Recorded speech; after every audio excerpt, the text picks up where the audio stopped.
رسوله لك السمع والطاعة في المنشط والمكره لك السمع والطاعة في المنشط والمكره ما أطعت الله فينا نطيعك في طاعة الله عز وجل وإن أسأت نصحناك وإن أسأت نصحناك وإن أحسنت عناك لك البيعة يا حازم على أن ننصرك بأموالنا ودمائنا وأهلينا وذرارينا فاحكم في أنفسنا وأموالنا ودمائنا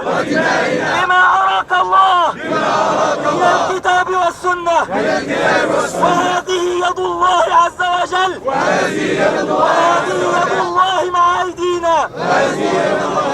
والله عز وجل على ما نقول شهيد. هذه يد حازم فليبايعني من يبايع لحازم.